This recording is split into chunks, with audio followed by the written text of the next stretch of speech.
Bom dia a todos, sejam muito bem-vindos. O meu nome é Inês Almeida e sou gestora de comunicação aqui da Câmara de Comércio e Indústria Portuguesa e estou aqui hoje como anfitriã deste webinar.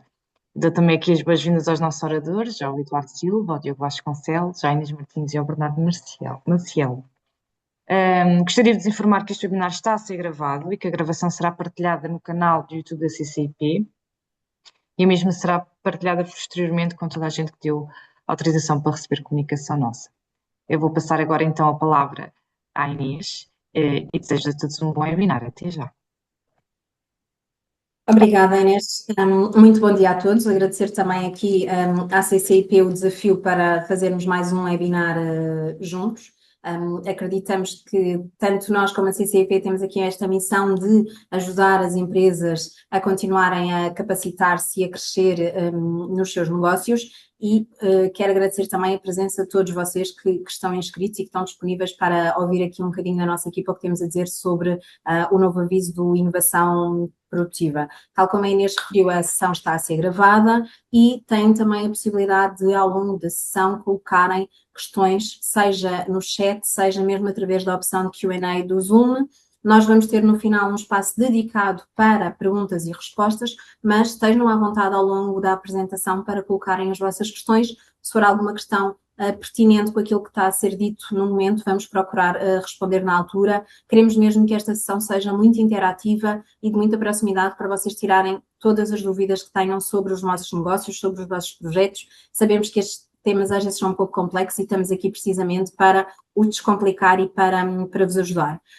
Falando um bocadinho da Unit, para quem não nos conhece, nós somos uma consultora de gestão, já temos largos anos de experiência no apoio às empresas em termos de candidaturas a sistemas de incentivos e não só.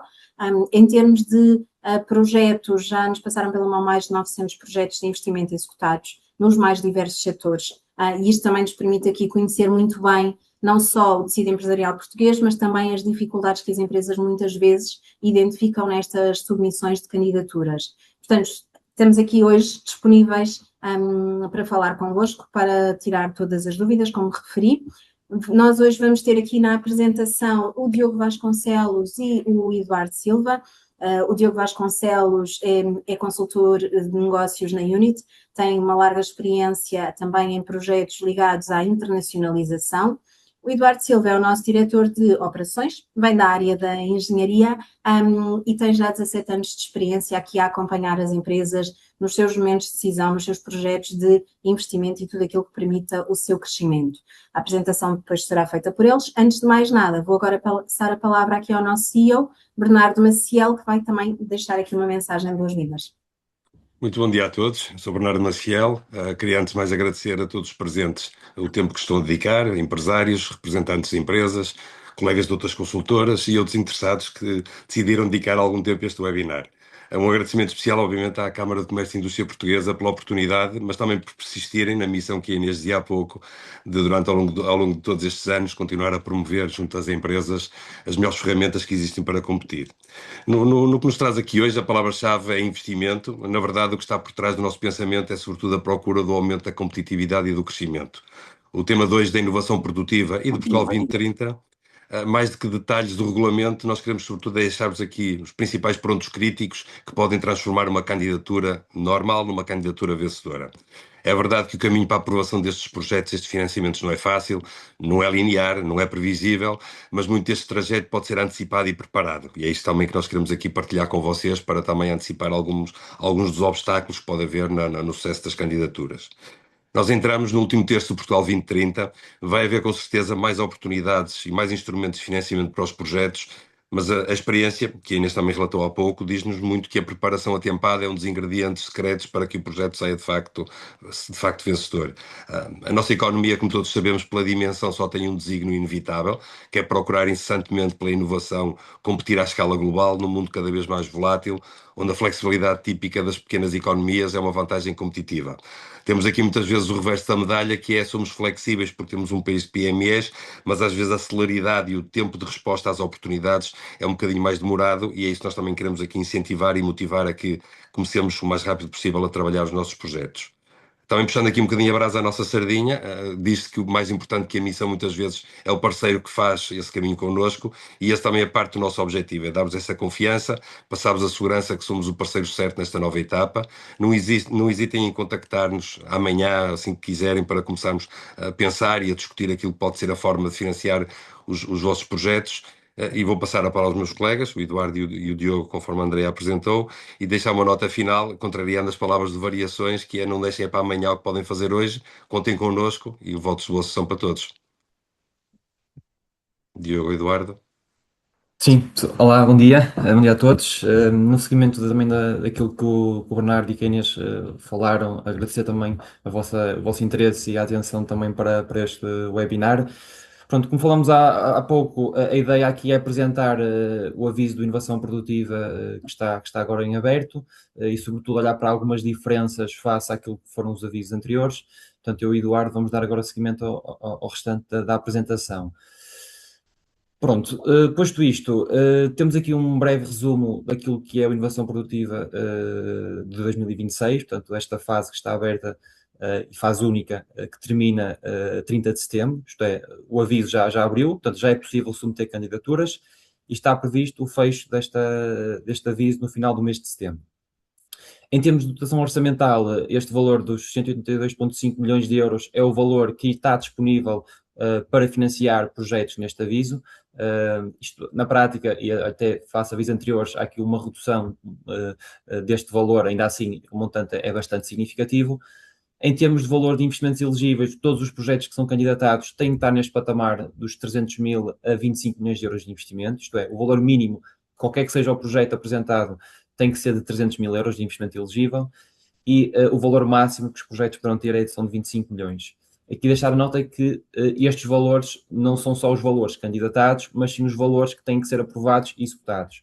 O que quero com isto dizer é que se nós tivermos um projeto que é candidatado com um valor de investimento elegível de 320 mil euros, se por alguma razão as entidades cortarem na fase de avaliação algum investimento e o projeto ficar abaixo dos 300 mil euros de investimento aprovado, isso vai levar a que o projeto caia e, portanto, o projeto nunca pode ter aprovação. Por isso é sempre importante, e é isso que nós tentamos sempre dizer às empresas, dar aqui alguma folga, sobretudo aqui no valor mínimo de investimento, para que se houver aqui algum tipo de cortes nos investimentos durante a avaliação da candidatura, o valor continue a estar acima dos 300 mil euros.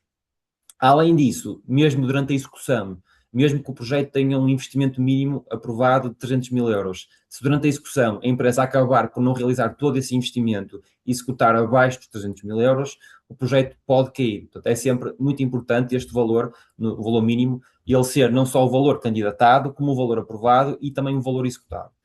Depois, em termos de taxas de incentivo, continua a haver esta diferença entre aquilo que são os territórios de baixa densidade, que tipicamente são os territórios do interior, e os outros territórios, que são os territórios mais do litoral. Obviamente, os territórios do interior têm umas taxas de incentivo superiores, e neste caso podemos ter taxas de incentivo até 60% do fundo perdido. No caso dos outros territórios, o valor máximo que é possível ter taxa de incentivo é 30%. Para as pequenas e microempresas, se for uma média empresa, será 25%. As regiões mantêm-se as mesmas, que é Portugal continental, Norte, Centro, Lisboa, Alentejo e Algarve. Obviamente que as regiões autónomas estão excluídas deste aviso. Aqui deixar a nota que é, até relativamente ao primeiro ponto das candidaturas e dos timings para as candidaturas, apesar de este aviso fechar no mês de setembro, uma vez que nós estamos em pleno verão, o mês de agosto é um mês complicado para as empresas, até para reunir orçamentação, informação económica ou financeira, é mesmo importante que as empresas que queiram avançar com este projeto, nós consigamos trabalhar e vocês consigam trabalhar os projetos o mais rapidamente possível, de forma a garantir que têm todos os elementos necessários para poder submeter a candidatura. E isto é extremamente importante, uma vez que, ao contrário, por exemplo, do aviso de 2024, que foi o último aviso que esteve aberto de inovação produtiva para os outros territórios, aqui há uma fase única. Não há várias fases ao longo do ano, há uma única fase que já se iniciou, vai terminar em setembro, por isso nós não sabemos no próximo ano de 2027 se irá abrir ou não a inovação produtiva, por isso quem de facto pretende fazer investimentos no curto prazo, a melhor forma é candidatar-se neste aviso que está aberto. Depois, em termos das tipologias de investimento e dos projetos, há tipicamente 4 tipologias fundamentais. A primeira é a criação de um novo estabelecimento. No caso de ser uma empresa nova, obviamente que esta é a tipologia que se enquadra, mas no caso de uma empresa já existente que queira criar um novo estabelecimento, além do que já tem, isto também se encaixa nesta tipologia. Vamos imaginar que eles têm uma fábrica de calçado, quer criar uma nova unidade num outro sítio, neste caso seria um projeto de criação de novo estabelecimento. O aumento da capacidade é no cenário de eu já tenho a minha empresa, já estou a produzir, digamos assim, e quero aumentar a minha capacidade de respostas, quero produzir mais quantidade. Aqui já o projeto vai se encaixar nesta lógica de aumento da capacidade de um estabelecimento que já exista. Depois temos a diversificação da produção. Esta tipologia enquadra-se mais quando eu, mais uma vez, já tenho uma empresa, já estou a produzir e quero passar a fabricar ou produzir um produto diferente, pronto, um outro tipo de produto. Aqui, à partida, a tipologia que fará mais sentido será esta. Por fim, a alteração fundamental está mais relacionada com situações em que a empresa vai fazer um investimento na candidatura que vai ter impactos no processo produtivo como um todo da empresa. Isto muitas vezes aplica-se quando estamos a falar de empresas que têm processos muito manuais, muito pouco eficientes, e o projeto não vai só impactar numa área específica do processo produtivo, mas vai impactar em todas elas de uma forma transversal e com um bastante impacto do ponto de vista da automatização, de tecnologia, e aí fará mais sentido enquadrar-se nesta tipologia de alteração fundamental. Sendo que, em qualquer um dos casos, estas tipologias, obviamente depois de perceber o projeto, de ter o plano de investimento fechado e a estratégia que a empresa tem para o futuro, o trabalho que nos cabe é sempre perceber qual é que é a tipologia que mais se adequa e que garante mais potencial de aprovação para a empresa. A seguir, em termos daquilo que são as despesas elegíveis, há aqui algumas alterações face ao aviso anterior, embora o grosso dos investimentos elegíveis mantenham-se os mesmos, mas indo ponto por ponto. Na inovação produtiva, a maioria dos investimentos que são apoiados é a aquisição de máquinas e equipamentos para a parte da produção. Isto aqui é o grosso do apoio da inovação produtiva. E aqui estamos a falar de equipamentos básicos, equipamentos na produção, e inclui também, obviamente, alguns equipamentos informáticos, alguns computadores, alguns softwares, que possam ser utilizados também no âmbito da produção. Quando eu falo na produção, é a produção no sentido lato, isto é a produção propriamente dita, mas tudo tem a ver com o embalamento, a parte da logística, a parte do armazenamento, tudo isso é enquadrável nesta lógica. Depois, ao nível das transferências de tecnologia, direitos de patentes, isto aqui é um investimento que não é tão usual as empresas terem, mas está muito relacionado com situações em que as empresas, para poderem, por exemplo, fabricar determinado tipo de produto, têm que adquirir a patente ao proprietário dessa patente e só com isso é que podem fabricar. Se for esse o caso, a compra da patente é um investimento elegível do projeto.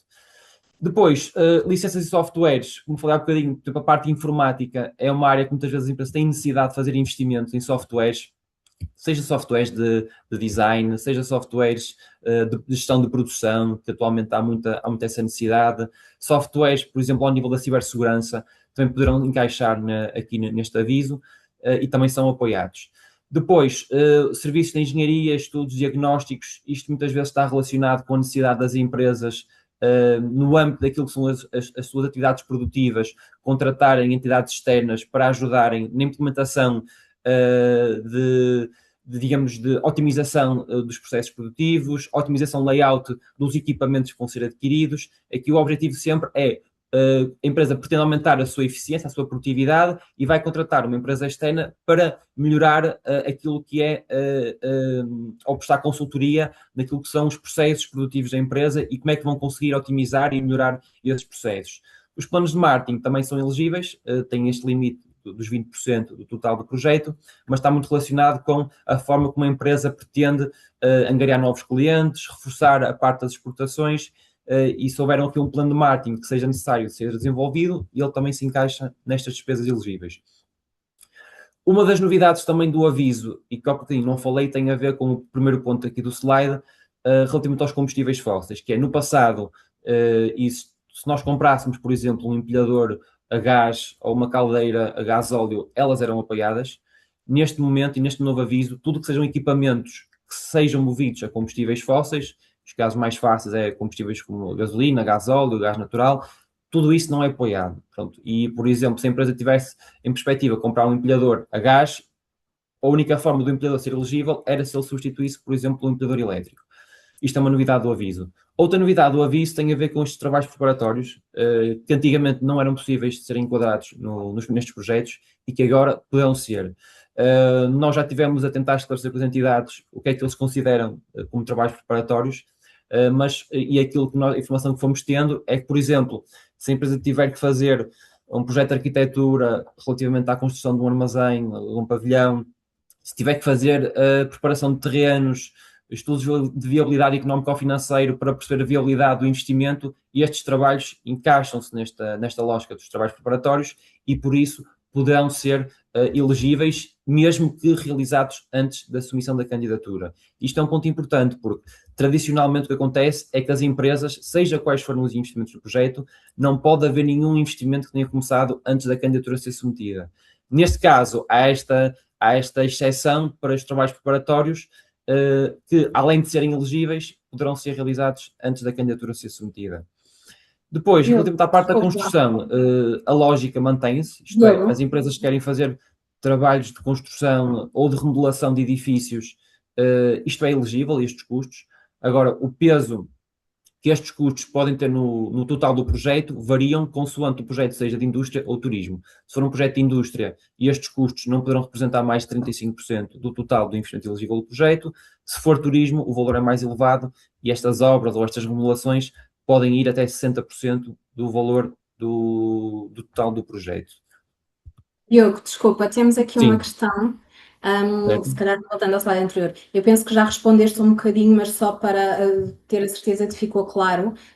Temos aqui a Helena Estrela da Silva a perguntar-nos se existe enquadramento para o setor da logística e transportes, visando investimentos para a modernização do armazém, layout e eficiência, e para a alteração dos veículos no sentido de mudar a fonte de energia combustível para gás natural e aquisição de veículos elétricos. Era o que tu estavas aqui a falar também. A Helena menciona também a questão dos estudos de viabilidade. Helena, eu não sei se, entretanto, com aquilo que o Diogo disse já ficou esclarecida, ou Diogo, se podes desenvolver aqui um bocadinho mais esta questão dos veículos. Sim, assim, a questão dos veículos, a compra dos veículos nunca é elegível. No setor do turismo, em alguns casos, poderá ser, mas, por exemplo, no caso das empresas de transporte, há dois setores de atividade, diria eu, que são dos mais difíceis de enquadrar, ou para não dizer quase impossíveis de enquadrar, na inovação produtiva, que é a parte, digamos, os transportes propriamente ditos e, digamos, as empresas de construção civil. Aqui nos transportes, a compra de viaturas, ou seja, nunca é elegível, e mesmo o enquadramento dos projetos de transporte é sempre muito difícil, a não ser que seja naquela lógica que falamos há bocadinho, e penso que a Helena tocou no assunto, que tem a ver com a parte da logística, isto é, a parte do armazém, a parte da logística, o adquirir, digamos, softwares ou equipamentos para tornar a parte do armazenamento e a parte da logística mais eficientes e mais avançados, e esses custos, essa parte poderá ser enquadrável.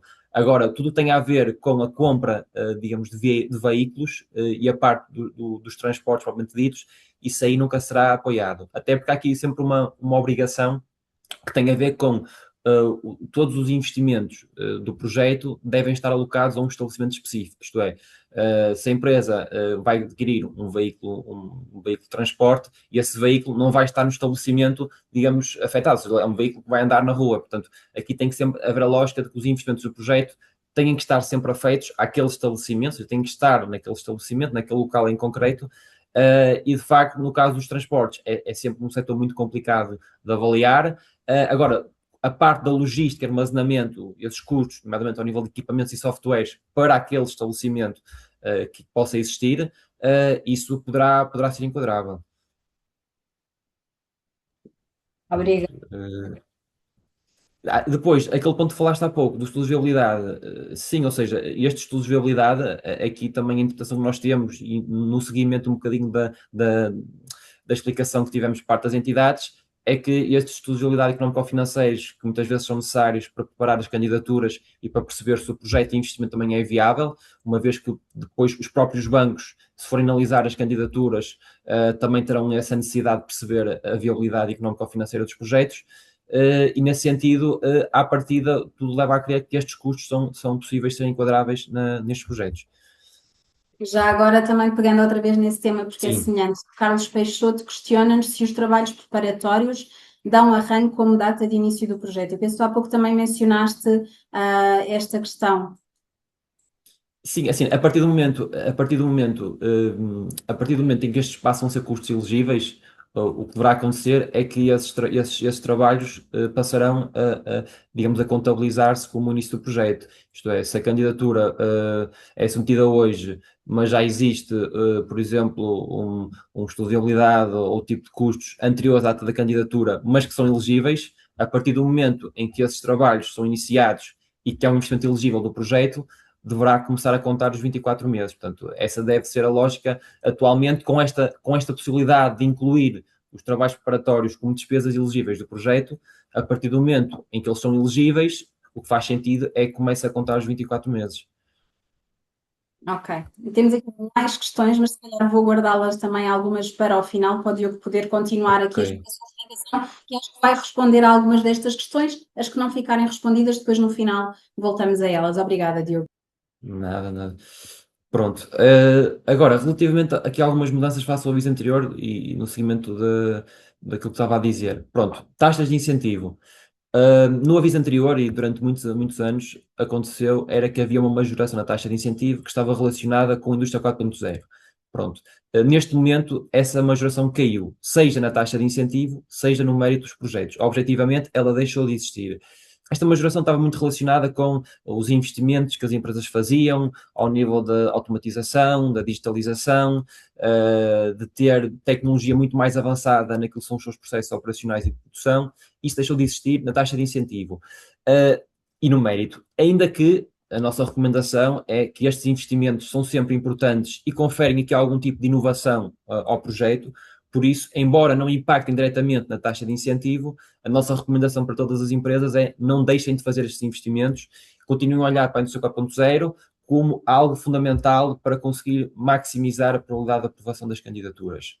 Depois, ao nível daquilo que é o enquadramento do projeto, aqui algumas pequenas clarificações ou alterações, que é o ano pré-projeto, que é o ano base, que é o ponto de partida, digamos assim, das candidaturas, passa a ser considerado o último exercício com a IES entregue. Neste momento, estando nesta fase do ano que estamos, vocês podem considerar que em 99, para não dizer 100% dos casos, dos projetos que vão ser submetidos agora, o ano pré-projeto será o ano 2025. Depois, também há aqui uma clarificação onde se refere que o ano em que passa a ser aferido se a empresa é ou não uma empresa em dificuldade é o ano portanto, é o ano pré-projeto, neste caso seria o ano 2025. Isto é, esta questão de empresa em dificuldade surge quando, ao nível do balanço, o capital próprio das empresas é inferior a 50% do capital social. Normalmente, umas empresas que têm uma situação mais difícil do ponto de vista financeiro, tenham prejuízos acumulados ao longo dos anos, isso pode levar a que estas empresas sejam consideradas empresas em dificuldade e, com isso, não seja possível submeter os projetos. Depois, não está aqui também escrito, porque não é uma alteração, mas também já agora deixava a nota que é, no caso de uma PME, a autonomia financeira que as empresas têm que ter no ano 2025, que é o ano pré-projeto, é de pelo menos 15%. E se as empresas não tiverem essa autonomia financeira de pelo menos 15%, das duas uma, ou não podem mesmo candidatar-se, ou se à data, em 2026, já tiverem autonomia financeira superior a 15%, é necessário que as empresas obtenham um balanço intercalar certificado pelo ONROC, portanto, pelo Revisor Oficial de Contas, que ateste que a empresa já tem essa autonomia financeira superior a 15% e só com esse balanço certificado pelo ROC, já de 2026, é que a empresa poderá submeter a candidatura. Depois, uma alteração face ao aviso anterior tem a ver com esta, há bocadinho falei nesta tipologia, que é uma das tipologias de projeto, que é o aumento da capacidade de um estabelecimento já existente. Até agora, o valor mínimo necessário para comprovar que a empresa iria aumentar a capacidade era de 20%, neste momento passou a ser de 25%. Ou seja, há aqui um aumento de 5 pontos percentuais desta percentagem. O que eu quero com isto dizer é, estes projetos são avaliados da seguinte forma, há o ano pré-projeto, que será o ano 2025, e há o ano pós-projeto. O ano pós-projeto, tipicamente, são 2 anos após o fim do investimento. Se um projeto for de 26 a 28, o ano pós-projeto, que é 2 anos depois, será 2030. Portanto, pré-projeto 2025, pós-projeto 2030. Temos aqui um espaço de cerca de 5 anos em que temos, nesta tipologia em concreto, comprovar que entre o 25 e o 30, a empresa prevê aumentar em pelo menos 25% aumento da capacidade. Existem várias formas, digamos, de medir o que é esta capacidade, sendo que normalmente o que é mais usual é pelo VBP, que é o valor bruto da produção, está muito relacionado com aquilo que é a faturação da empresa prevista para os próximos anos, e temos sempre que garantir que, de facto, se nós escolhemos esta tipologia como uma tipologia de projeto, temos que garantir pelo menos 25% de aumento entre 25 e 2030 deste aumento da capacidade. Depois, ao nível das inovações, os projetos de inovação produtiva têm 4 tipos de inovações: processo, produto, marketing e organizacional, sendo que as mais importantes, digamos assim, é o processo e o produto, que é o processo tem a ver com fazer investimentos que vão tornar os processos muito mais avançados, mais eficientes, por exemplo, deixar de subcontratar um processo e passar a internalizá-lo. Isso está muito relacionado com a questão do processo, a inovação do processo. A parte da inovação de produto está muito mais direcionada com passar a fabricar um produto diferenciador, algo diferente daquilo que já existe na empresa e até no mercado, um produto com diferentes características, um produto novo para a empresa, pronto, e aí é mais a inovação do produto. Depois, a parte de organizacional e de marketing atualmente são um pouco menos relevantes daquilo que era no passado, ainda assim, e sobretudo ainda mais, diria, na parte de organizacional, é importante nós termos investimentos também neste domínio. E aqui, falamos há bocadinho, por exemplo, o ter investimentos ao nível de software, gestão de produção, ou tudo que seja softwares relacionados com a produção, poderão encaixar-se neste domínio e também permitir à empresa ter uma maior capacidade de ter uma pontuação superior no projeto. E quanto maior for a inovação e quanto mais inovações nós tivermos no projeto, à partida, maior é o potencial da aprovação da candidatura.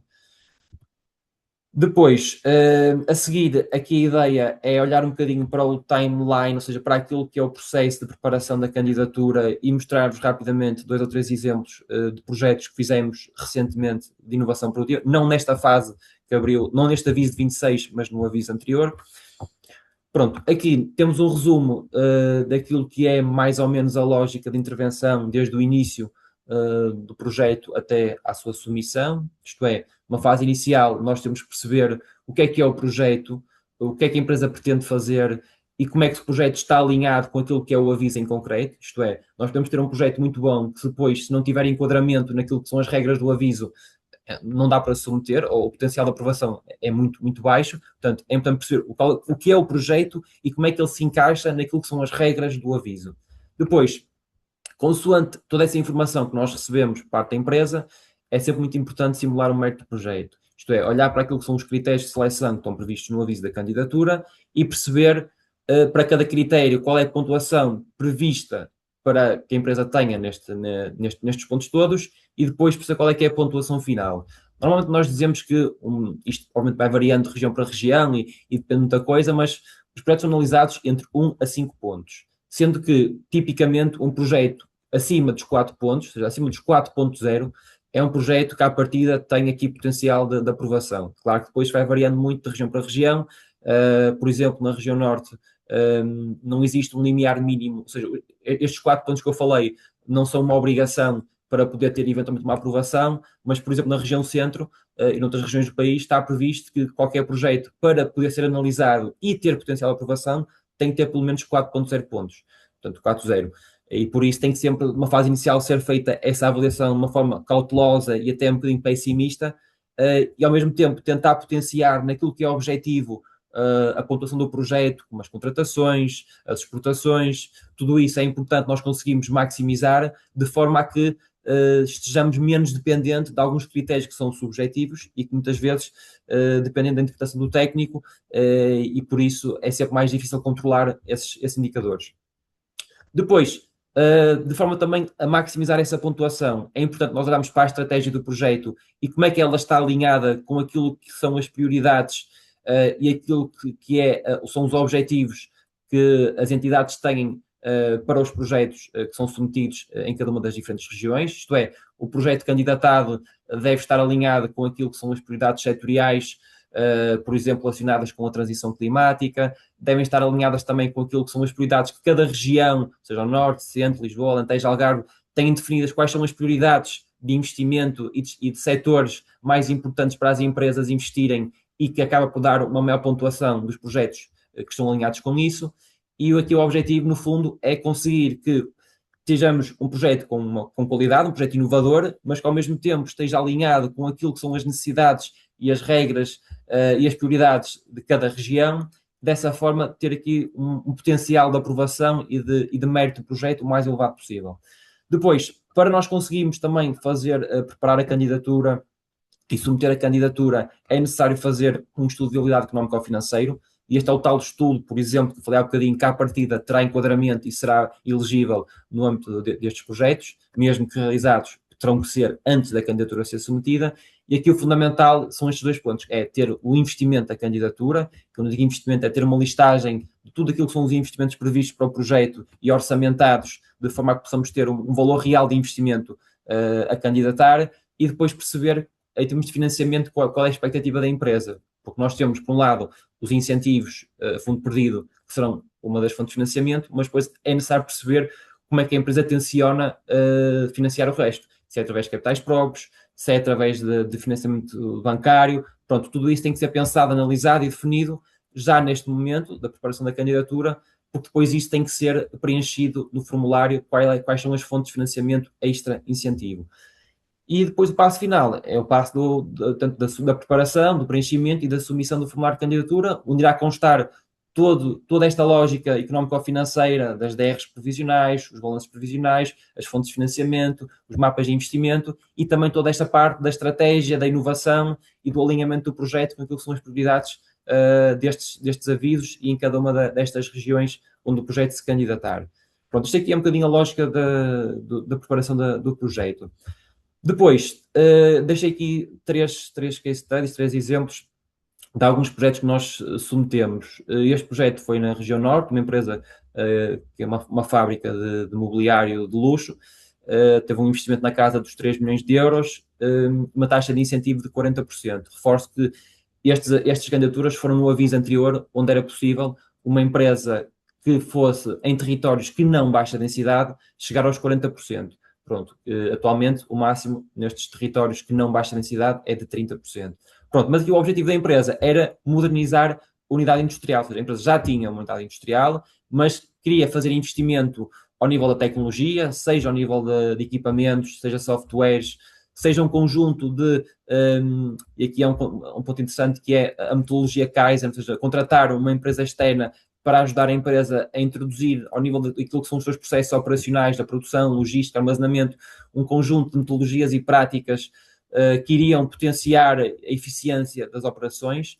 Pronto, e este projeto, tal como os outros dois que eu vou falar à frente, foram projetos que foram aprovados e que tiveram pontuações muito, muito interessantes.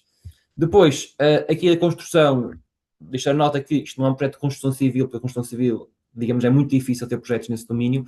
Era um projeto de construção na lógica de uma empresa que atua no setor da construção, mas que fabricava gruas para outras empresas. Isto era um projeto na região centro, era um território de baixa densidade, com investimento na casa de 1,8 milhões de euros, e a taxa de incentivo prevista neste caso foi 35% e não 40%, embora o candidatado fosse 40%, ela não teve estes 5 pontos percentuais, uma vez que as entidades não deram alinhamento do projeto com a transição climática e por isso ficou nos 35%. Pronto, aqui os investimentos é mais ou menos a mesma dinâmica dos outros projetos, que é investimentos ao nível de máquinas e equipamentos para a produção, a aquisição de softwares de gestão de produção que permitem ter aqui muitos dados e muita informação em tempo real para poder tomar decisões e tornar os processos muito mais avançados, e também alguns investimentos ao nível de certificações e do relatório do DNSH. Deixar aqui a nota que o relatório do DNSH é um investimento que é obrigatório às empresas. Elas não têm que subcontratar outras empresas, se puderem fazer internamente, podem fazê-lo, mas muitas vezes é difícil, porque é um relatório muito técnico e é uma obrigação de que as empresas, até ao final da execução do projeto, têm que entregar um relatório do DNSH, do Not Significant Harm. Na prática é um relatório onde se vai ser avaliado ou vai ser demonstrado que o projeto candidatado e os investimentos candidatados não têm um impacto significativo naquilo que é o ambiente e as questões de sustentabilidade. Por fim, um último projeto que deixei aqui, que está mais relacionado com a área da saúde, na região norte, um projeto acima de 1 milhão de euros e com uma taxa de incentivo de 35%, também por não ter alinhamento com a transição climática. uma empresa, digamos que atua na área da patologia, e que queria basicamente tornar aquilo que são os seus processos produtivos, e neste caso, não estamos a falar de uma fábrica, estamos a falar de uma empresa na área da anatomia patológica, em que digamos, a sua atividade operacional são os equipamentos que são utilizados, os equipamentos, os softwares que são utilizados na prestação de serviços e nestes trabalhos que são feitos, não é de investigação, mas operacionais, de identificação de patologias associadas a determinado tipo de pacientes que as têm. Pronto. E o que ela queria fazer era investir em equipamentos, em softwares digitais avançados, que iriam tornar os processos muito mais rápidos, muito mais digitais, muito mais integrados, e com isso iriam ter processos operacionais produtivos, no caso deles, muito mais avançados e que iriam trazer ganhos muito significativos ao nível da produtividade e mesmo ao nível da prestação de serviço, um serviço de muito maior qualidade. Depois eu passaria agora a palavra ao Eduardo, que vai dar seguimento agora aos próximos slides. Obrigado, Diogo, e muito bom dia a todos. E já agora reforçar também a minha parte o agradecimento à CCIP por estarmos aqui em conjunto a fazer esta sessão e a todos que nos estão a ouvir pela disponibilidade. Vou falar aqui um bocadinho daquilo que são as boas práticas, vamos-lhe chamar assim, das candidaturas ao Portugal 2020 e daquilo que podem ser os incentivos complementares àquele que o Diogo, de forma muito interessante e completa, acabou de apresentar. E se calhar começava por fazer aqui um preâmbulo. Falamos sempre em candidaturas, candidaturas, candidaturas, mas no fim do dia, ou seja, e olhando aqui para a inovação produtiva, e podemos ver até pelos exemplos que o Diogo foi apresentando, estamos sempre a falar de projetos que vão impactar e são críticos naquilo que são as estratégias da empresa.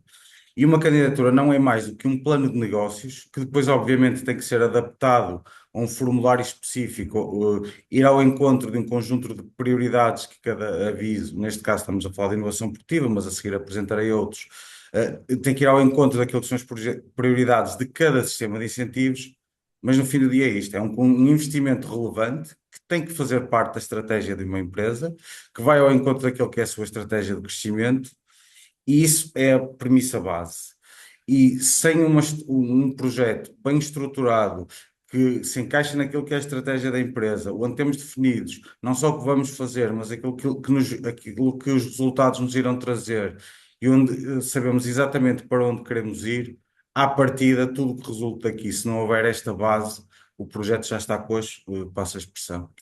Por isso, identificamos aqui um conjunto de fatores críticos de sucesso, ou seja, se calhar começava pela lógica de preparar o projeto de antecedência. Vimos aqui, por exemplo, no caso da inovação, se estivermos a falar da criação de uma nova unidade industrial, alterar por completo aquilo que fazemos e como fazemos, criar novos produtos, aumentar a capacidade produtiva, estamos a falar de algo que tem efetivamente um grande impacto naquilo que é a estratégia da empresa e o seu futuro. Por isso é muito importante preparar o projeto com antecedência, ou seja, aquilo que fomos ali e vimos na timeline da candidatura, apesar de focarmos a timeline da candidatura, o projeto muitas vezes deve começar antes até do próprio aviso, porque na prática nós já sabemos aquilo que são as regras mais ou menos standard do sistema de incentivos. O aviso, obviamente, traz-nos ali especificidades que depois teremos que acomodar, mas muitas vezes o projeto deve começar antes, por exemplo, na criação de uma nova unidade industrial, até para garantirmos que temos tudo necessário à sua submissão, como por exemplo o projeto de arquitetura aprovado,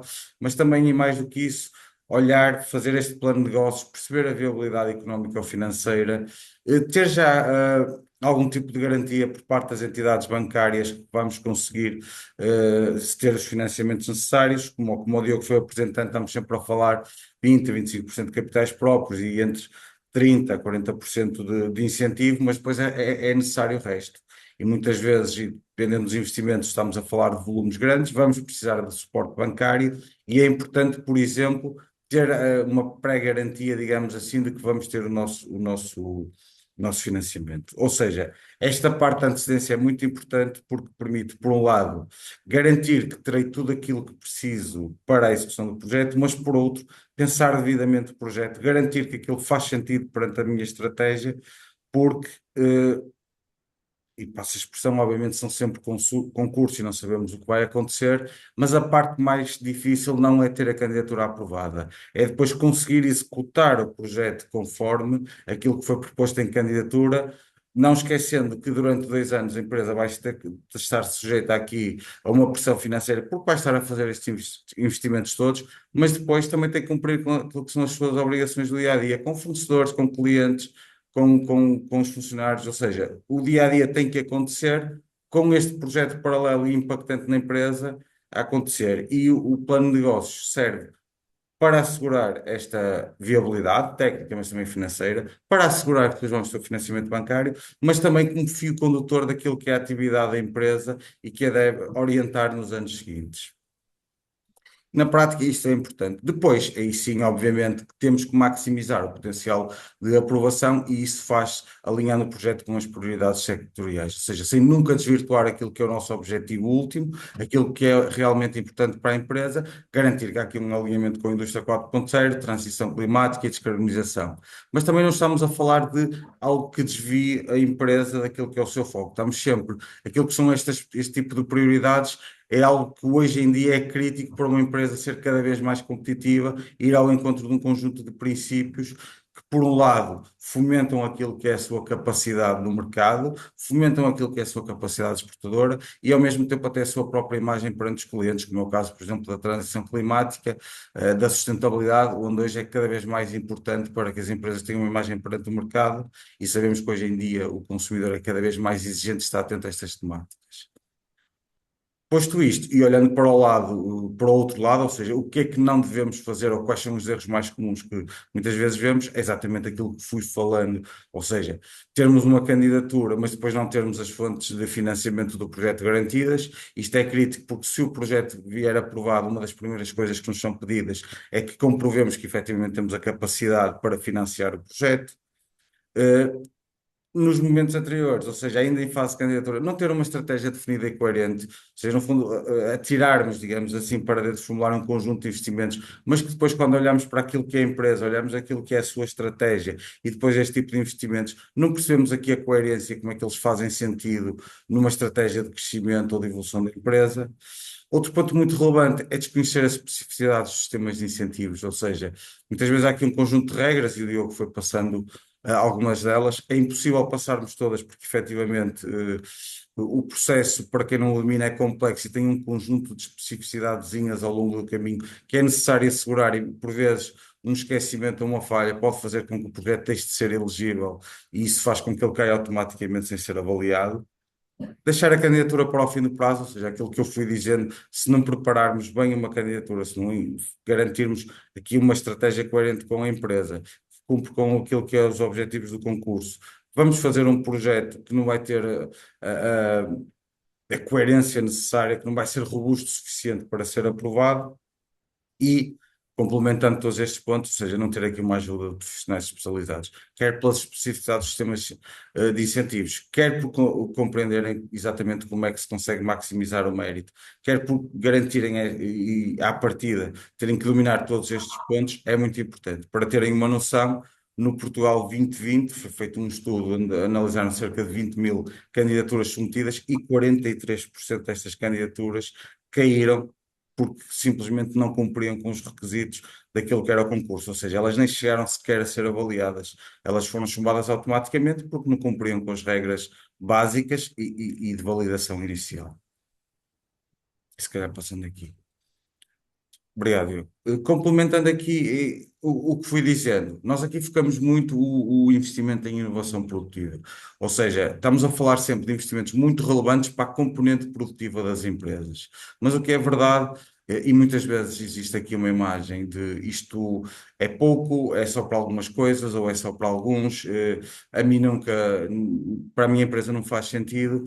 Na verdade, existe um conjunto de sistemas de incentivos que tocam quase todos os pilares das empresas. Acabamos de ver em detalhe aquilo que é um concurso que toca à parte do investimento produtivo, desde a construção de uma unidade industrial, todos os equipamentos, softwares, aquilo que o Diogo foi dizendo, mas também existem concursos, por exemplo, complementares à inovação produtiva, que financia as pessoas, os recursos humanos altamente qualificados, que é ali que está os RACs, por exemplo, pessoas que podem ser críticas nestes projetos de inovação produtiva e que depois, fruto do seu know-how, vão garantir que tudo aquilo, todas as inovações que estamos a propor e os investimentos físicos os ativos tangíveis e intangíveis que estamos a propor, depois poderão ser através desse concurso que nós vamos contratar estas pessoas, e já à frente também apresento cada um deles em mais detalhe.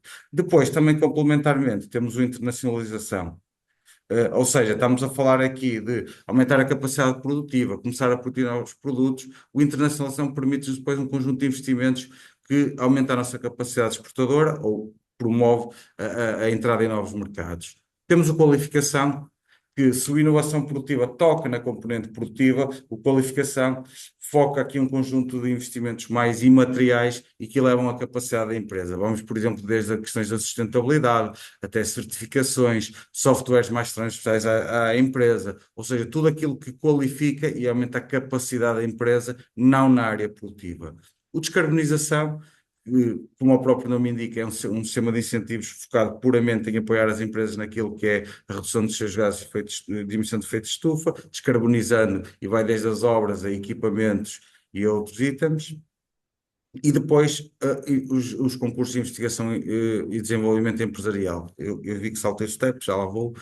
A investigação e desenvolvimento acaba por ser no momento antes da inovação, ou seja, é um sistema de incentivos que permite que as empresas produzam investigação e desenvolvimento para desenvolver novos produtos, processos ou serviços.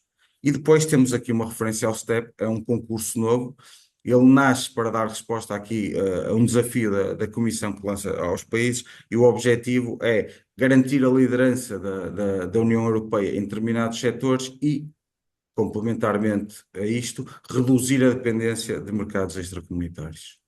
E se calhar agora passava e apresentava aqui complementava cada um deles com aquilo que fui dizendo. Ou seja, os recursos humanos altamente qualificados, estamos a falar de um sistema de incentivos focado única e exclusivamente em financiar a contratação de pessoas, ou seja, estamos a falar de 50% do custo dessa pessoa, e não só o vencimento, temos a questão do custo salarial, mas também os encargos sociais e os subsídios, ou seja, em 50% durante 3 anos. Estamos a falar sempre de recursos humanos altamente qualificados, ou seja, de nível 6 ou superior, e que depois têm que estar ligados aqui a um conjunto de atividades de inovação das empresas, para que alavanquem aquilo que a empresa já faz. Na prática, se olharmos para aquilo que a inovação produtiva nos traz, pode ser o complemento na lógica de contratação de pessoas, para dar resposta àquilo que são estas inovações que depois vamos fazer. Depois temos a internacionalização. Como eu fui dizendo, o foco é muito aumentar as exportações das empresas, diversificar mercados, mas também capacitá-las para este âmbito. Ou seja, em termos de despesas elegíveis que podemos ir buscar aqui, estamos a falar de até 2 profissionais, também financia parcialmente aquilo que são contratações, ou seja na área comercial, seja na área do marketing. Depois todo o investimento na parte digital, de forma a promover aquilo que são a entrada em novos mercados, mas também investimento na componente física, ou seja, com missões, participações em feiras internacionais, depois todos os custos associados a isto. Aqui, neste momento, não há abertura dos próximos avisos prevista, por isso provavelmente só abrirá em 2027. Em termos de taxas de aviso, podemos andar entre os 40% e os 50%. O qualificação é muito semelhante em termos de taxas de aviso e nas lógicas, como eu fui dizendo, o foco aqui, lá está, a incorporação da sustentabilidade nas empresas, não só o próprio relatório, mas também conjunto de ações e investimentos para integrar a estratégia da empresa nestas coisas, custos com registros de marcas, patentes, validação, ou seja, a componente da transformação digital, a parte também de custos salariais com alguns técnicos, por exemplo, ligado à qualidade, ou seja, tudo aquilo que leva aqui a empresa, e também é um sistema de incentivo muito interessante. Neste momento, está previsto a vir para o Norte de Certo e Alentejo, ainda este ano, no final de outubro. Depois, como fui falando, o descarbonização, ou seja, cujo objetivo é que a redução das emissões de gases de efeito de estufa, promover a eficiência energética nas empresas, promover tecnologias limpas, digamos assim, e também aumentar a competitividade por via de incorporação e de tornar a empresa cada vez mais sustentável. Também este não tem previsão de abertura para 2026, tem taxas muito interessantes, ou seja, em alguns casos pode chegar aos 85%. Uma nota muito relevante também neste aviso é que, ao contrário de todos os outros que vimos até agora, incluindo a inovação produtiva, são só todos os que vimos até agora dirigem-se apenas a micro, pequenas e médias empresas. Neste caso, por exemplo, no caso da descarbonização, também são elegíveis as grandes empresas. E em termos daquilo que são os investimentos, como fomos falando, estamos sempre a falar da lógica de equipamentos mais sustentáveis, as próprias obras, sistemas de gestão de energia, equipamentos de produção de energia, estamos a falar de energias renováveis e também baterias, e, por exemplo, também aqui uma lógica de economia circular e reaproveitamento de resíduos e transformação em subprodutos, por exemplo, com a introdução de novas matérias-primas no próprio processo. Depois, como fui dizendo, aqui uma novidade, isto é mesmo uma novidade, os primeiros concursos começaram a sair o ano passado, no início deste ano, e já está previsto abrirem novamente no final do ano, que é o STEP, que são Strategic Technologies for European Platform. Na prática, estamos a falar aqui de um conjunto de áreas que a Comissão Europeia definiu que serão críticas para a Europa a curto prazo, que é tecnologias digitais, a biotecnologia e a área da energia, e criaram aqui um conjunto de um formato um pouco diferente, mas bastante apelativo. Ou seja, temos duas tipologias. O inovação produtiva, cujas regras são muito semelhantes àquelas que o Diogo apresentou para a inovação produtiva normal, digamos assim, mas cuja taxa de incentivo será bem mais atrativa. Por outro lado, também aqui no STEP, as grandes empresas são elegíveis, ou seja, grandes empresas estão barradas à inovação produtiva no 2030 e aqui podem ter uma oportunidade de concorrer. E depois temos a modalidade do IDI. E o que é isto? Conjuga num único projeto investimentos em inovação produtiva e em investigação e desenvolvimento.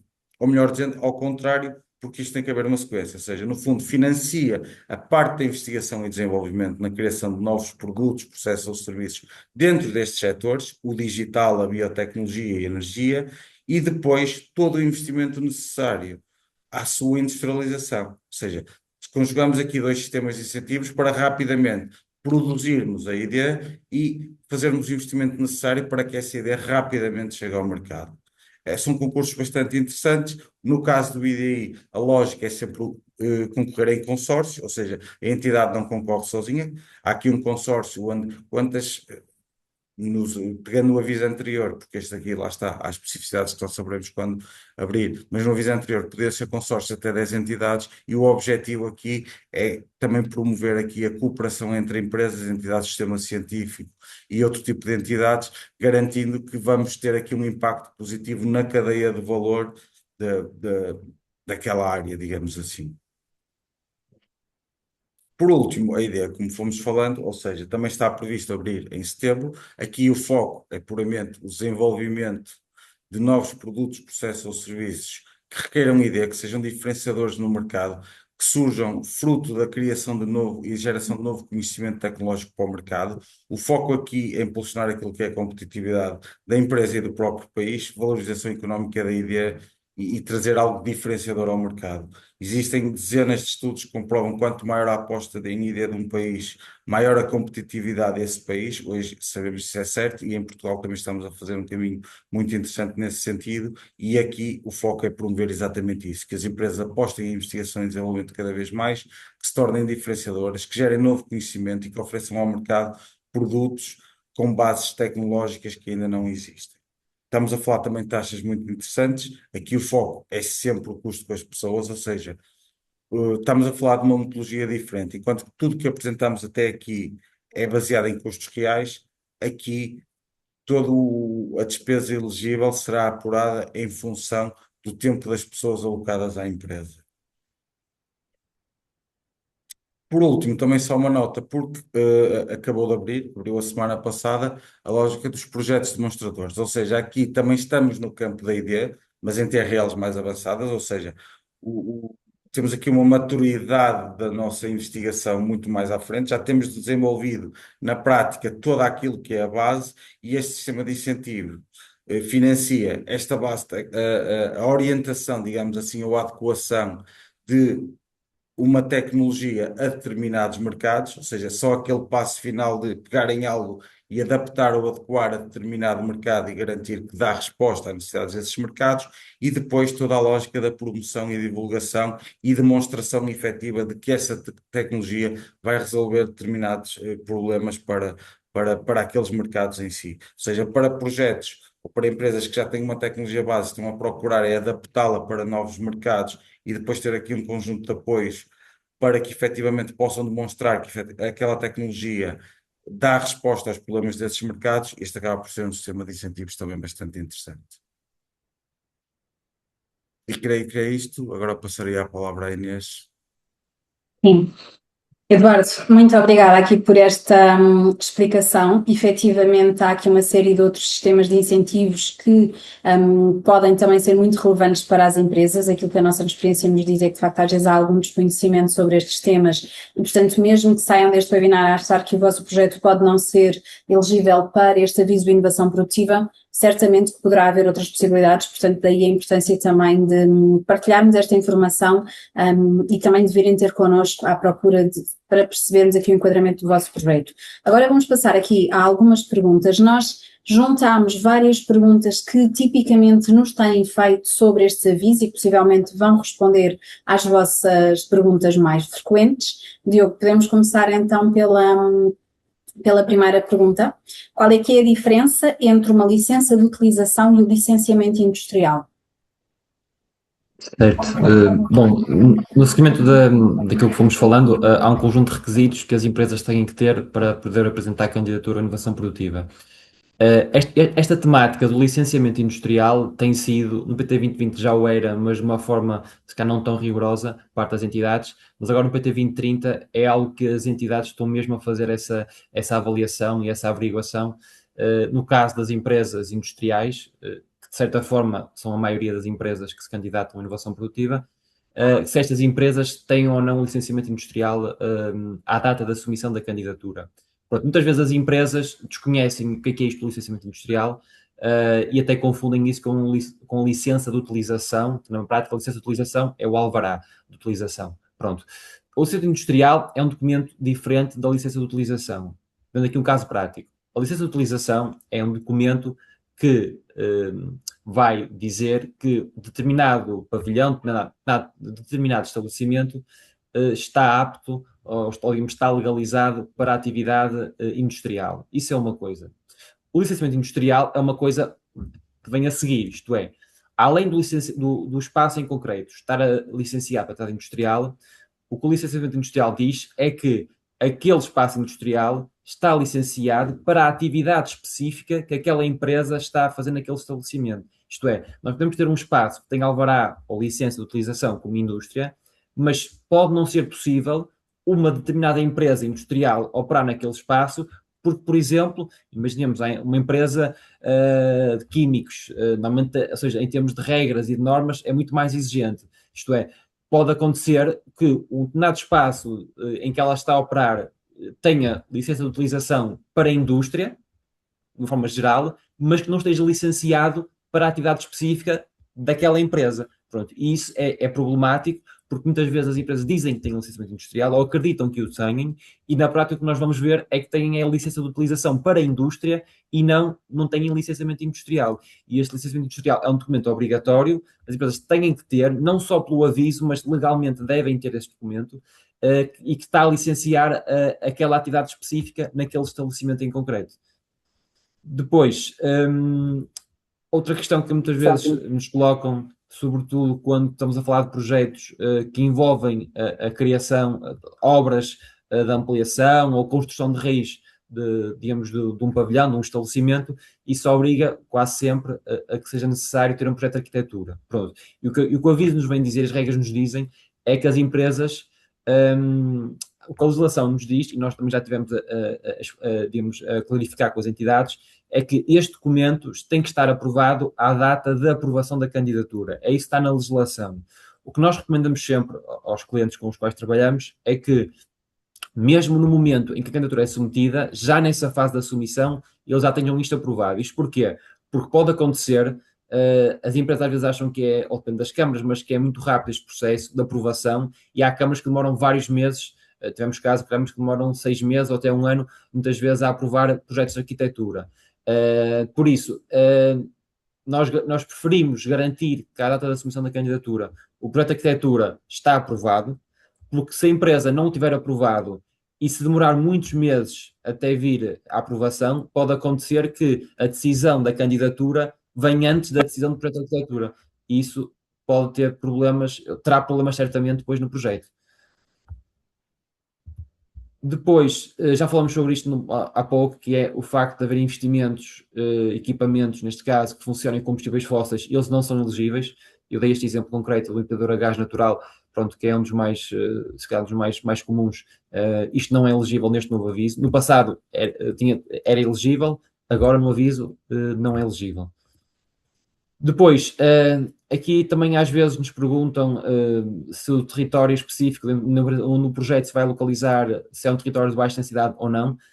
Existe um documento que é de Deliberação 31/2023, PL, que diz mesmo quais são, tem uma listagem dos municípios e dos territórios de baixa densidade.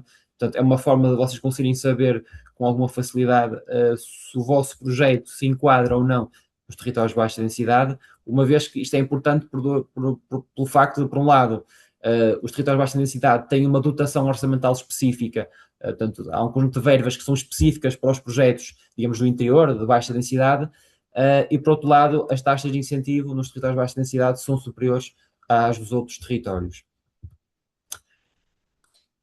No seguimento disto que eu falei agora, que é, no caso dos territórios de baixa densidade, nós podemos ter taxas de incentivo que vão até aos 60%. Isto vai depender das majorações que possam existir.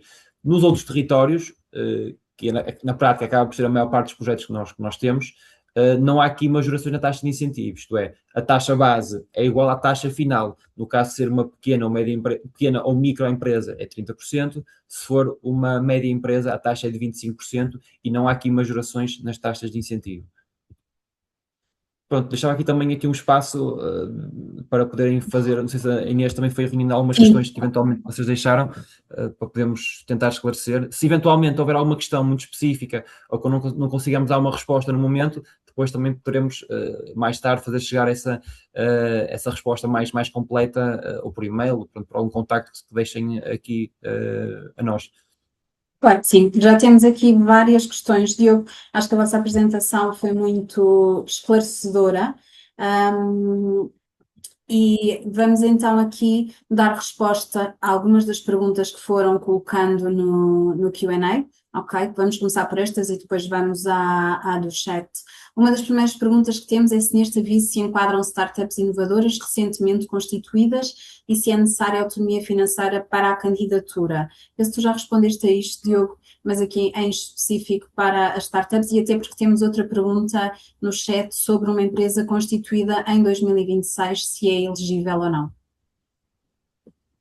Assim, aqui em termos de empresas, nós podemos ter empresas novas ou empresas já existentes. Uma das grandes diferenças de uma empresa nova, nomeadamente uma empresa que tenha menos de um ano de atividade, é que a questão da autonomia financeira não é assunto, ou seja, não tem que cumprir com a autonomia financeira, mas tem que financiar o projeto em pelo menos 20% de capitais próprios. Pronto, essa é a principal diferença entre aquilo que é uma empresa com mais de um ano de atividade, face à data da submissão da candidatura, e uma empresa com menos de um ano de atividade. Porque tradicionalmente o que acontece é que as empresas têm que cumprir com tal autonomia financeira de 15%, no caso de uma PME. Pronto, se for uma empresa e não é obrigada, digamos, a entrar com capitais próprios. Isto é o cenário de uma empresa com mais de um ano de atividade. Se for uma empresa com menos de um ano de atividade, não tem que cumprir com a autonomia financeira, mas tem que garantir, ou seja, os sócios da empresa têm que garantir pelo menos 20% do investimento elegível da candidatura é suportado por capitais próprios, ou seja, dinheiro que os sócios, digamos, que injetam, colocam na empresa. Obrigada pelo esclarecimento. Temos aqui outra pergunta relativamente ao setor automóvel. Na reparação automóvel, verifica-se uma transformação do parque automóvel em Portugal para veículos elétricos. Este apoio é elegível para a aquisição de equipamento e adaptações das oficinas de reparação automóvel para esta nova realidade atual do parque automóvel? Assim, aqui a grande questão, nós não tocamos nesse assunto porque aqui na apresentação porque não é propriamente uma alteração face ao passado, mas é um ponto importante das candidaturas de inovação produtiva, é que, tal como muitas outras candidaturas, é que os produtos e os serviços que as empresas prestam ou que vendem têm que ser transacionáveis e internacionalizáveis. E este ponto último é o mais importante, que é tem que haver aqui, seja historicamente, eventualmente, ou com o projeto, tem que haver aqui um potencial relevante de exportações. E no caso de uma oficina automóvel, muito dificilmente vai ter exportações, portanto, é um setor que, a não ser que haja aqui algo, por alguma razão que eu desconheça, mas aqui algum histórico de exportação que já existisse, que não deve ser o caso, é muito difícil encontrar um projeto de uma oficina automóvel, no sentido em que não estou aqui a ver grandes chances de demonstrar que a empresa irá ser capaz de prestar serviços de forma relevante a clientes internacionais. Certo, faz sentido. É um bom alerta. Mais uma questão. Qual é que é a melhor forma de garantir que uma candidatura deste género se enquadra na majoração da transição climática? Que investimentos é que são elegíveis? Painéis solares e baterias de armazenamento serão elegíveis? Sim, assim, tipicamente, e olhando para os projetos passados, se calhar o investimento rei, digamos assim, acabam por ser os painéis fotovoltaicos e as baterias também são elegíveis. Não há tantos casos de projetos que nós temos tido com baterias, mas temos até alguns têm surgido com essa questão. Mas sim, tanto os painéis como as baterias são elegíveis, fazem todo o sentido numa lógica de candidatura, obviamente que ajudam bastante a conseguir ter essa majoração da transição climática, e que eu diria que neste aviso em concreto, uma vez que a indústria 4.0 deixou de ser objetivamente um indicador de análise de mérito e em termos de políticas setoriais só ficou a transição climática, é mesmo muito importante nós conseguirmos que os projetos estejam alinhados com isto. Agora, deixo aqui um alerta, que é, e obviamente, além dos painéis, por exemplo, uma caldeira de biomassa, os equipamentos, nós conseguimos demonstrar que os equipamentos do projeto são muito mais, energeticamente muito mais eficientes, portanto, tudo isto ajuda, digamos, a compor este bolo do projeto. Mas eu deixava aqui uma nota para os painéis e para o restante, que é, tem que haver impactos significativos, isto é, não há aqui, e uma das coisas que nos perguntam muitas vezes é, no caso dos painéis, qual é o valor mínimo de investimento que eu tenho que pôr em painéis para poder ter a majoração? Infelizmente nós não conseguimos dar uma resposta, digamos, direta, porque isso depende muito de empresa para empresa, isto é, dando aqui um exemplo muito concreto, sempre uma empresa que pode investir 50 mil euros em painéis, ok, para uma empresa mais pequena e que tenha menos consumo de energia, se calhar é um investimento que vai ter impactos muito significativos naquilo que é a redução de consumos. Mas esses 50 mil euros, se forem para uma empresa grande que consome muita energia, se calhar o impacto vai ser muito baixo. Portanto, nós temos que avaliar sempre não só o valor de investimento, mas sim o impacto real, a nível da redução dos consumos. E embora não exista um indicador objetivo que tenha que ter um impacto real de X%, tem que sempre ser feita essa análise de valor de investimento versus impacto na redução do consumo. E depois, obviamente, também acaba por ser importante na própria candidatura dar um conjunto de detalhes relativamente ao número de painéis que vão ser instalados, a potência que cada um deles vai ter, porque tudo isto vai ajudar a reforçar as questões de sustentabilidade. Ok, e isso também é uma nota importante, mais do que olhar só para o investimento, é mesmo perceber o impacto que isto vai ter no negócio e naquilo que é o objetivo da transição climática e de tornar as empresas aqui mais sustentáveis.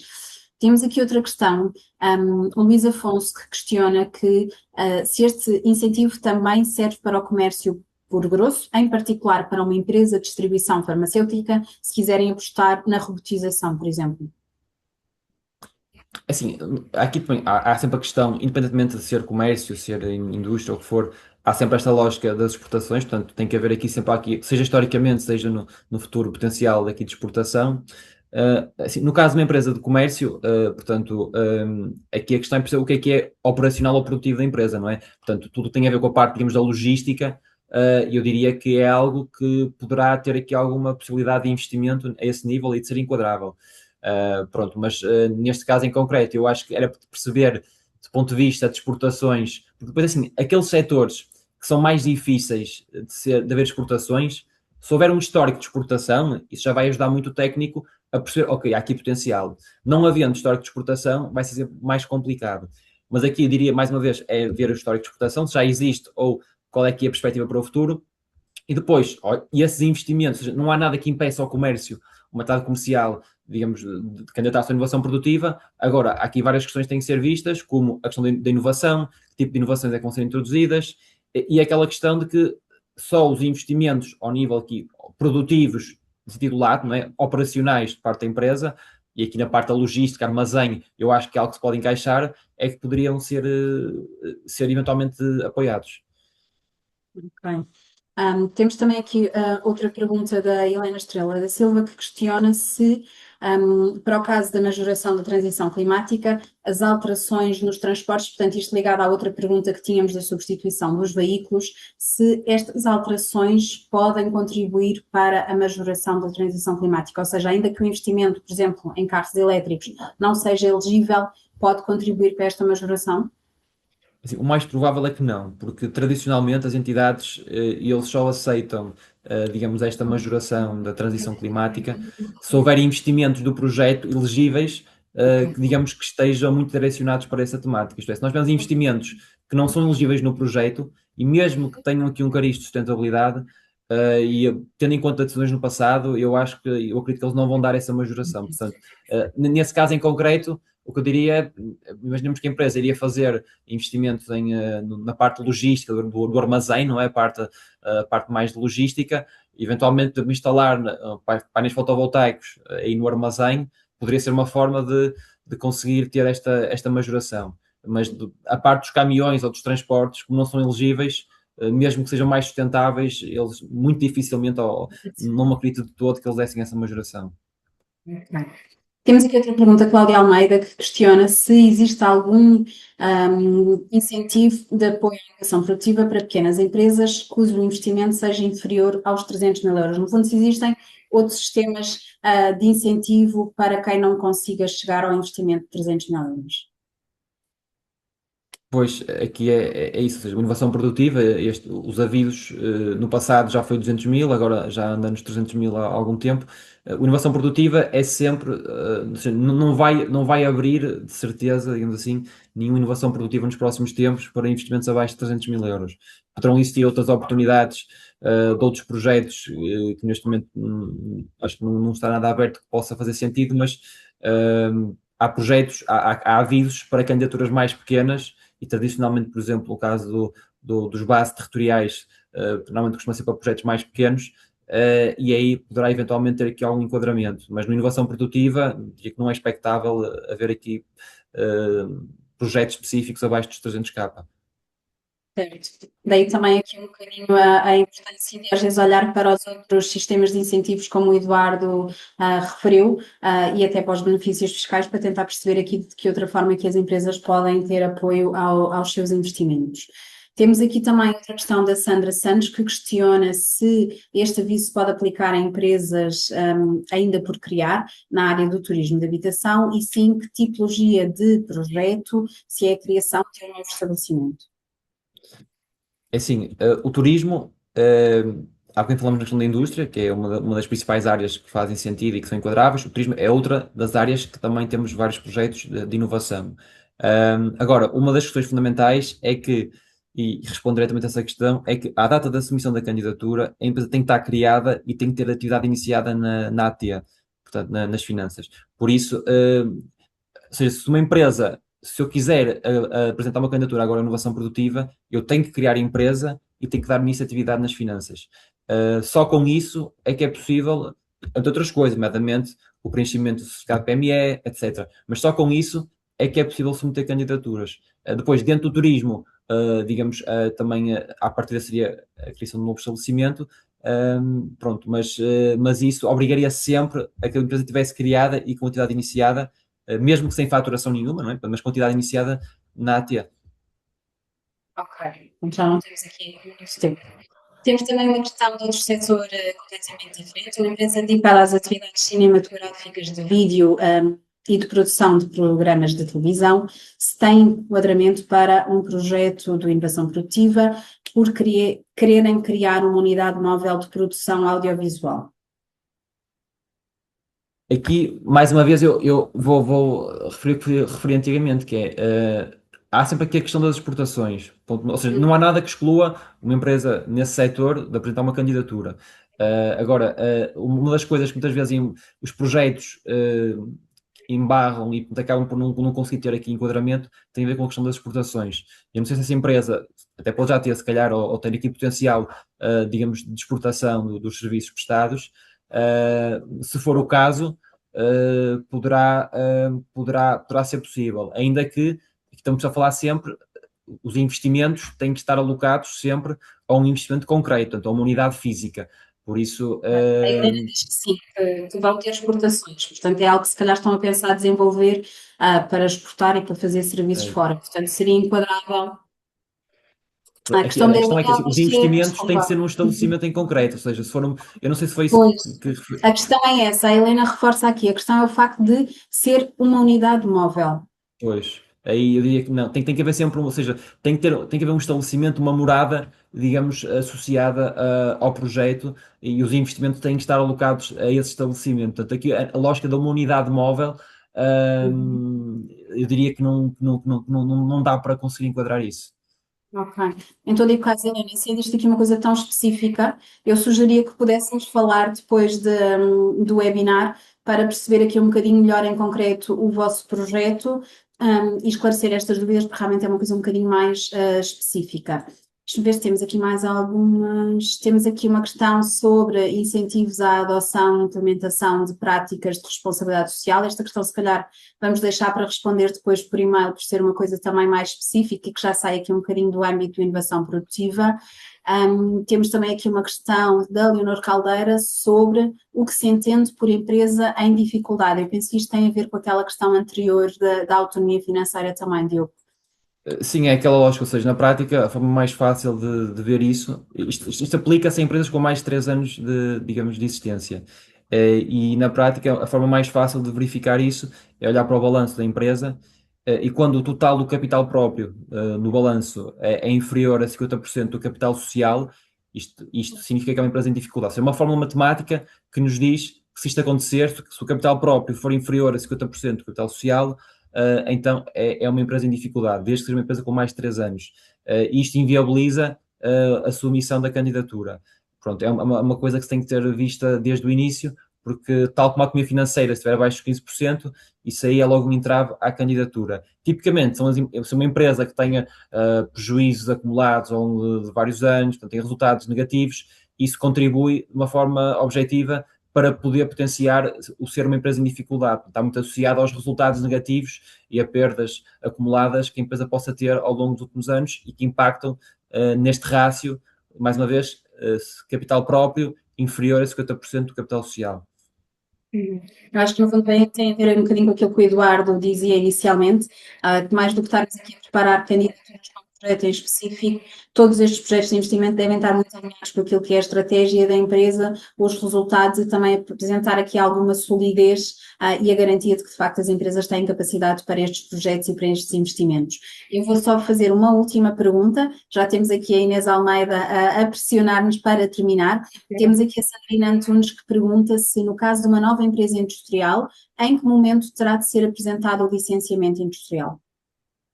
Assim, nesses casos, o licenciamento industrial só tem que ser apresentado a partir do momento em que a empresa iniciar a atividade industrial. Isto é, se a empresa é nova, é criada hoje, ainda não tem atividade industrial, ela não é obrigada a ter esse documento à data da candidatura. Agora, a partir do momento em que começa a trabalhar, começa a produzir naquelas instalações, é nesse momento que tem que garantir que tem o documento. Mesmo que isso seja após a submissão da candidatura. Sim, mesmo que se for uma empresa nova, à partida, e se for criar de raiz um estabelecimento, demora a construção, tudo isso, só depois está tudo operacional, só nessa altura é que terá que ser comprovado o licenciamento. Ok. Diogo, muito obrigada. Acho que foi muito esclarecedor. Tivemos aqui realmente muitas perguntas e certamente que ainda ficaram mais algumas. Como nós referimos, depois tanto a apresentação como o vídeo do webinar vão ficar disponíveis. Eu deixo também só uma nota que no site da Unit tem muito mais informação sobre o inovação produtiva e os outros temas de incentivos que foram falados, ok? Portanto, tem não só alguns vídeos que explicam estes temas, tem um e-book específico sobre o Portugal 2030, artigos, portanto há muita informação que podem espreitar no nosso site e que certeza que ajuda também a responder estas questões e temos também a nossa equipa disponível para agendamento de reuniões em concreto convosco para tirar as dúvidas dos vossos projetos em específico, sabemos que são muitas porque são temas complexos. Diogo, muito obrigada também mais uma vez aqui pela tua disponibilidade. Inês, Nada. obrigada também mais uma vez à CCP. Exatamente, muito obrigada aqui aos nossos oradores hoje, muito obrigada aqui à Unit por partilhar esta informação tão útil e, como se diz, esclarecedora. Havia dúvidas, quer dizer que também é esclarecedor e que mete aqui as pessoas a pensar. Que realmente temos muitas perguntas, passámos aqui um bocadinho de tempo, mas as pessoas estão sempre, e sabem disso, à vontade para contactar a Unit ou perguntarem a nós por contatos para falar diretamente com a Unit. Eles estão aqui para vos ajudar também. Nós vamos partilhar a gravação, vamos partilhar aqui também a apresentação. Todas as pessoas que deram consentimento para recebê-la, caso não se lembram de ter esse consentimento, podem sempre contactar-nos através de marketing@ccip.pt, que faremos chegar tanto a gravação como a apresentação. Mas, entretanto, chegamos aqui ao final, já passamos aqui um bocadinho da hora de hoje.